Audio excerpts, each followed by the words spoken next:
Welcome to my new video range on Immortal chess games.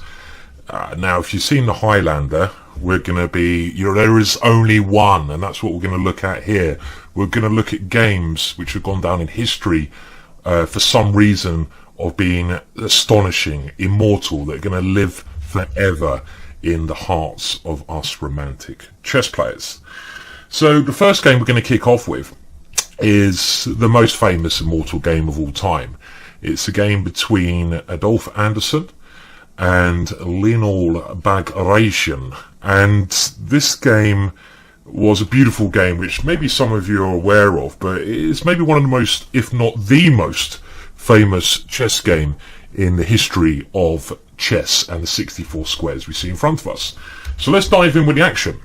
Well, the game started in most romantic fashion with the King's Gambit. This move is a move which I favour, and if you haven't tried it, you should try it. You're not a true romantic of the board until you've played this move on move 2. After black captured, white now goes bishop c4. And this is quite a modern approach, but it does allow queen h4 check, displacing the white king. The white king has to move. g3 is not possible because a pawn takes. And now black played a romantic gambit himself, pawn to b5. Now this is really quite a rare move. Black gives up a pawn in the hope of getting some kind of development in return for it, with maybe a bishop coming to b7, a pawn to c6, some kind of tempo game. I don't really believe this move, and indeed there was a famous case of Garry Kasparov being forced to play it in an expedition match which he lost horribly, and afterwards he said, well, b5 is just a rubbish move, how dare you force me to play this move. White now captured that pawn, and black started to bring his pieces out. Knight to f6, and in this very interesting position, white did the same, knight to f3, gaining a tempo on the queen. And in order to play in this romantic style, there's some key things you should remember. One of the most important things is quick development is key. So if you want to become an attacking mastermind, great player, great attacking player, you've got to just play, you've got to be willing to take risks. You've got to be willing to give up pawns, but you've got to look for that quick development. And we can see this is one of the themes that white uses throughout this game. Black's queen is on pre, so it moves back to h6.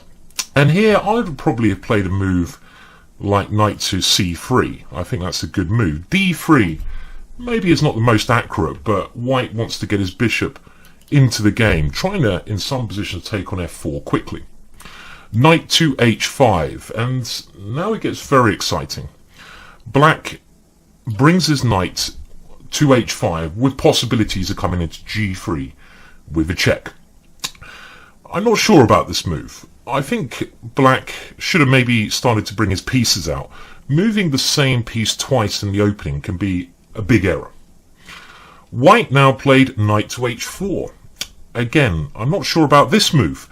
But one thing we have to remember is, in order to create something immortal, it doesn't have to be a perfect or even a very well played game. Being an immortal game such as this, it's more about the beauty. There's something underlying, and for me, perfection is much more beautiful than perfection. If you look at great pieces of art, the imperfection is something that humans find much more pleasing to the eye. And the same goes to chess. My favourite chess player, Macau Tao, was not maybe a perfect chess player. His tactics were often very, very imperfect, but he did create, in my eyes, the most beautiful games. That knight wants to come into f5, and it's all about those white knights. Queen g5, just stepping out of the way of that one. And the knight comes into this lovely f5 square.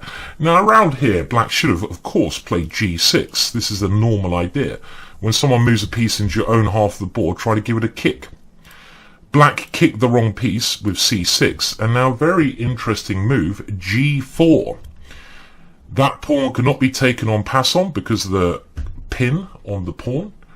So the knight retreated to f6, and now rook g1 defending this pawn, but sacrificing the bishop on b5. Say goodbye to that little bishop. Bye-bye.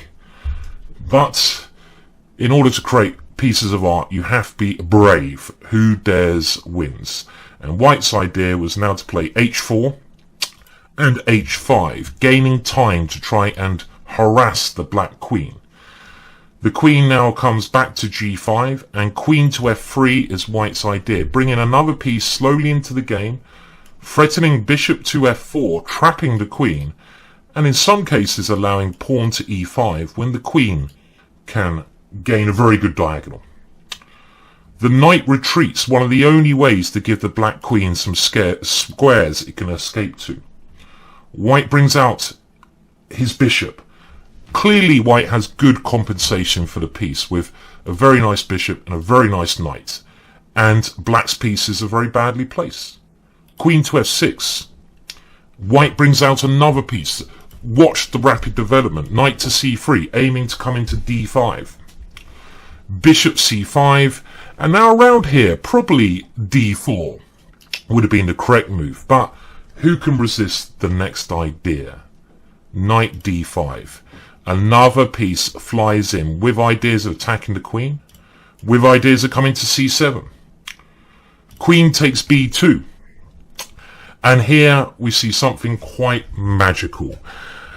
I mean, a normal move here, I mean, is there such a thing? Well, there's not really, because White has two rooks being attacked, and he's also a piece down. So if you start to back out and have fear now, you're only going to lose. You have to play with absolute,